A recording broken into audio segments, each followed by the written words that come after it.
After holding off on the wildcard in Game Week 6, I'm faced with yet another decision as to whether or not I want to wildcard in Game Week 7. So today's video is going to be digging into what my favourite wildcard draft might look like going into Game Week 7, hopefully helpful to both me and to you as well. Welcome back to another video on my channel. Today, I'll be running through my favourite wildcard ahead of Game Week 7 with another alternative draft towards the end of the video in case you're not quite convinced on the first draft that I put together. I'm personally weighing up whether or not I'm wildcarding this week, so this video is as much for me as it is for you as well. Now, if you did enjoy today's video and if you got value out of it, I would massively appreciate a like on the video, and subscribing to the channel as well would be hugely helpful to me, but also you wouldn't miss out on any future content. I am making daily videos as we run up to every single game week. Now, starting off with my backline and in goal, not much changes between what I would have wildcarded into in Game Week 6 to this week. Maybe one or two very minor tweaks. In goal, Raya maintains his spot alongside Dubravka. I just think the Arsenal defence is too good to ignore. I do want to double up on that. And with West Ham at home in Game Week 7, seems like a really good jumping on point. I'm expecting plenty of clean sheets in their really nice looking run between now and Game Week 13. And I think even having just one Arsenal defender might not be quite enough to cash in on the benefit. In fact, in Game Week 6, I think the effective ownership was about 60 to 70%. By this time next week, it will probably be a little bit higher than that as well, with a lot of those Arsenal defenders getting bought ahead of the Game Week 7 deadline. So having both Raya and Gabriel seems like a sensible play to me. Dubravka is in goal. No surprises there. He's a 4 million starting keeper. And if you're looking at a bench boost, Game Week 8 seems like a pretty good week to be doing so, possibly even Game Week 9 as well if you've got Burnley coverage. So Dubravka is fine by me. If you were looking for a cheaper keeper than Raya, then may I offer you Petrovic as probably the best 4.5 million option on the market at the moment. So if you did want to shave a bit of budget from your goalkeeper, Petrovic might be the way to go into a really decent looking Bournemouth defence this season, putting up very good numbers. A bit of a surprise considering they lost a lot of their backline in the summer, but they look, if anything, even stronger than last year, which is another reason that I've got Senesi in my back five at the moment. That's not the only reason though. Not only are they a great defence by the looks of it, but Senesi is one of only two defenders at time of recording who have picked up a 100% return rate in terms of defensive contributions. After 6 game weeks, that's an extra 12 points already, which is the equivalent of 3 extra clean sheets. That's after just 6 game weeks. So imagine what that could be in terms of the amount of extra points you could gain from a player like him across a season. At under 5 million, I still think he's great value for money. The fixtures are still good enough to be hopping on. And even with middling to slightly poorer fixtures, you're still expecting him to get 3 to 4 points minimum as a baseline. That also goes for players like Richards and Anderson in my backline as well. Now, I don't quite have the money for Tarkowski in this lineup. I have poor squad budget. So if you've got an extra little bit of money, you might look at upgrading either Richards or maybe more likely Anderson to Tarkowski just to cash in on that Everton defence. And a bit like Senesi, defensive contributions are locked in pretty much every game.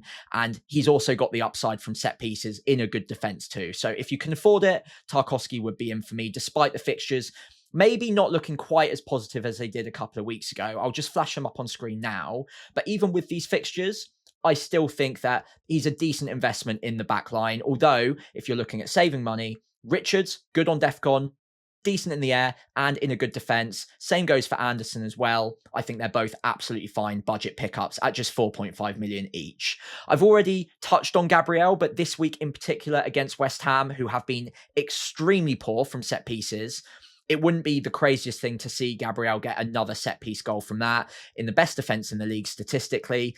And he has been picking up a couple of DEFCON points, which we weren't really expecting at the start of the season. So he would be an absolute lock on a wildcard for me. Finally, that 4 million option, you could also look at Estev, although maybe not after 2 own goals in Game Week 6. Or you could look at a Leeds defender like Rodon, who is good on DEFCON, who's also in a pretty solid backline as well. But Alderete seems to be putting his hand up as the defender of choice at that budget price point. I really like the look of him, especially if you're looking at bench boosting in Game Week 8. Very good fixture for Sunderland that week. So Alderete would be in on a wild card if I was picking it now. But if you're not on a wild card and you've got someone like Rodon, still absolutely fine. You do not need to be rushing to get rid of him. And he would also be a consideration even now on a wild card as well. Moving into the midfield, there are a few familiar faces that maintain their spot at the moment from if I was wildcarding in game week 6 to game week 7. Bruno Fernandes, Semenyo and Reinders would be on the wildcard even in game week 7. Yes, Bruno Fernandes stood up, took another penalty, missed yet again. So that's 2 out of 3 in the league so far that he's missed. But I think until I've seen it with my own eyes that he's been taken off of penalties, his career long average is good enough that I would still back him to score more than he misses. So as long as he is taking penalties, I still think he's a good enough pick at 9 million. Yes, he's playing quite deep. Yes, Man United are misfiring, but if he'd scored even one of his other 2 penalties that he'd missed this season, he'd be on something like 3 double-digit hauls in his opening 6 games.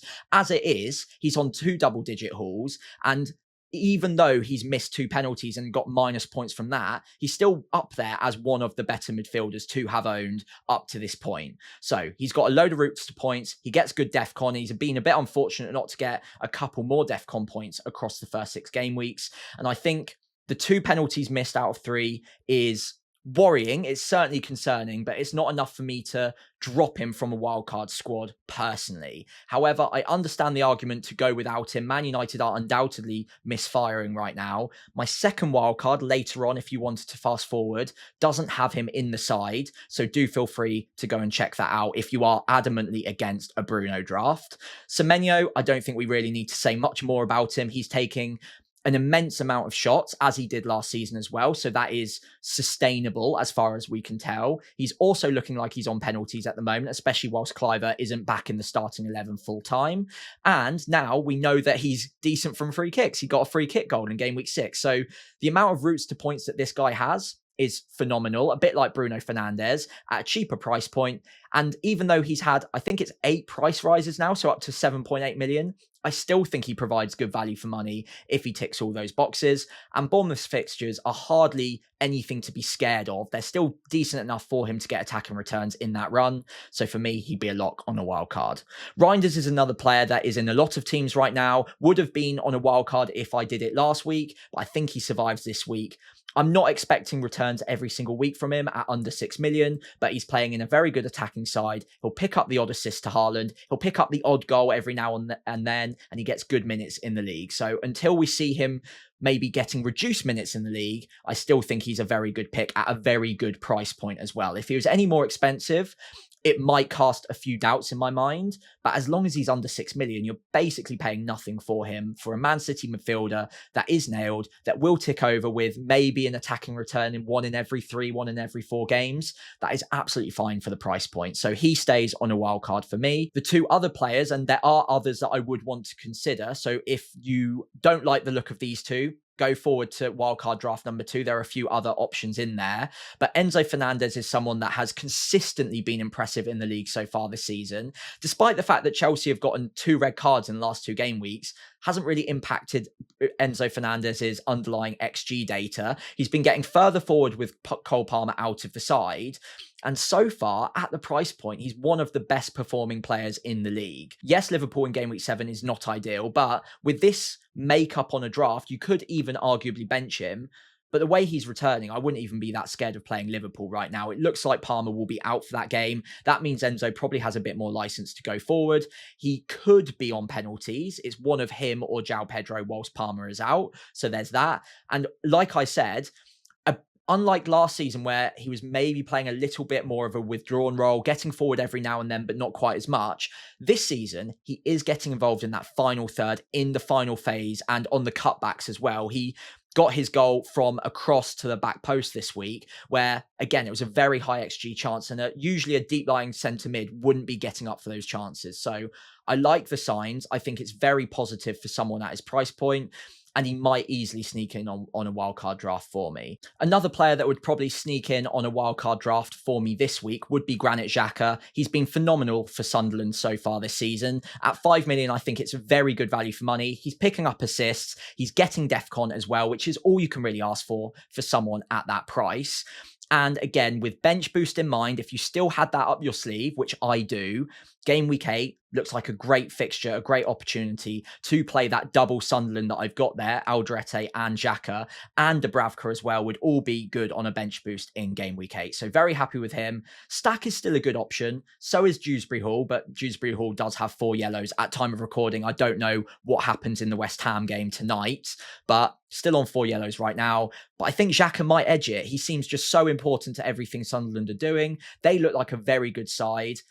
And at 5 million, he's getting DEFCON and he's getting the odd assist. I think that is absolutely fine for that price. Moving into the forward line, no surprises whatsoever that Haaland maintains his place. I just think he's in too good a form to ignore on a wild card. Yes, Liverpool's fixtures get a little bit better and you might want to have a route back to Salah. And yes, Man City's fixtures after the next 2 arguably get a little bit harder. But I think he's just in too good a form to ignore on a wild card. So he is absolutely in. And I might have a plan to move back to Salah if he looks like he's in better form down the line. But for now, I think just keep it simple. Don't overthink it. Haaland would absolutely be in for me. Moving across first to João Pedro before we talk about Gyökeres. A little bit disappointing in the last few game weeks. 1 shot in the last 3, I believe. And the XG has obviously been very poor as a result of that. Not really hitting the heights that we saw in the first few game weeks. However, I think there's an element of game state there. In 2 of those matches, they got red cards. He was a little bit isolated up front. And I think when they've got 11 on the field, he's got a better opportunity of linking up, dropping in deeper, and having people around him to help create chances for him. So I wouldn't panic on João Pedro just yet.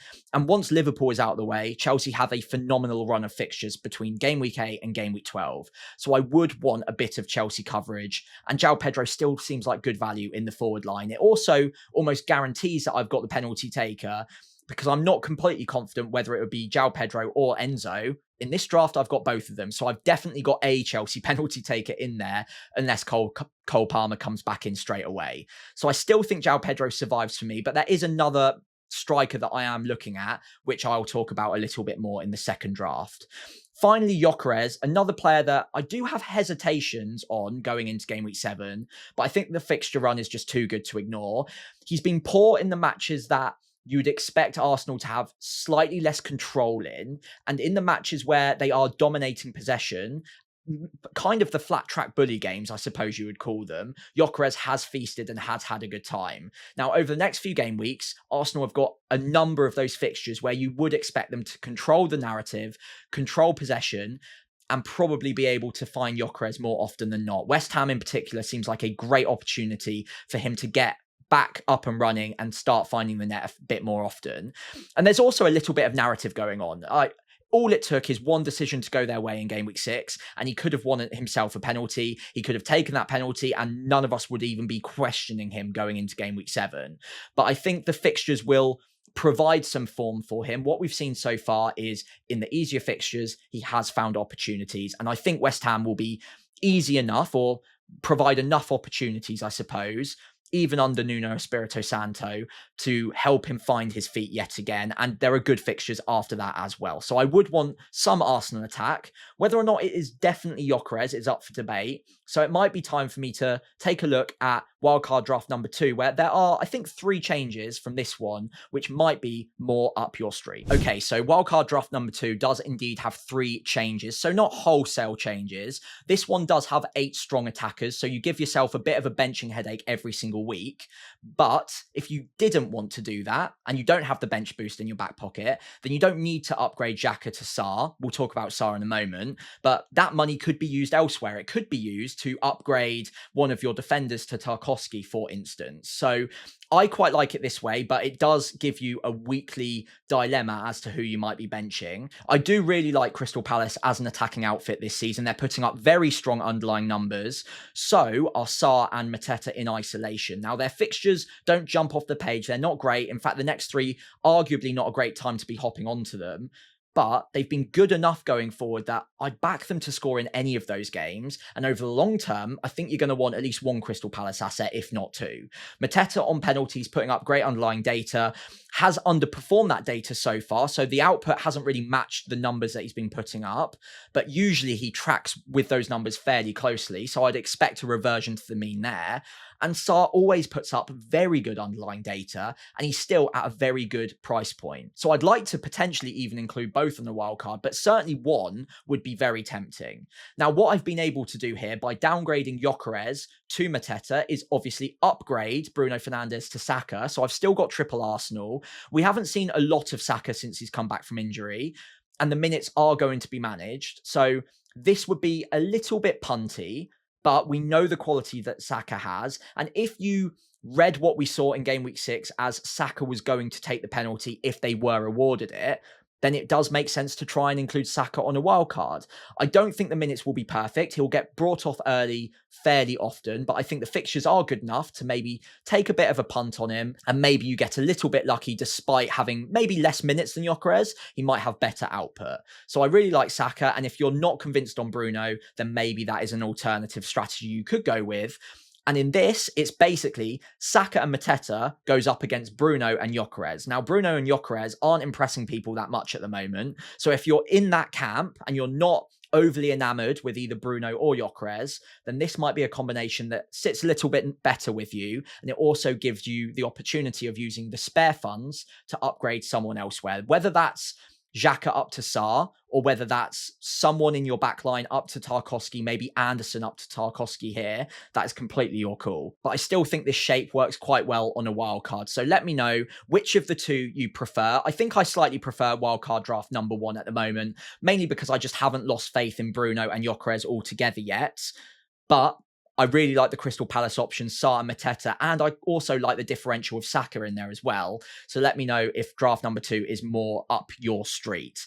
If you enjoyed today's video, I'd massively appreciate it if you could leave a like and subscribe to the channel, and I'll see you next time as we take a look at the best players to be buying ahead of Game Week 7.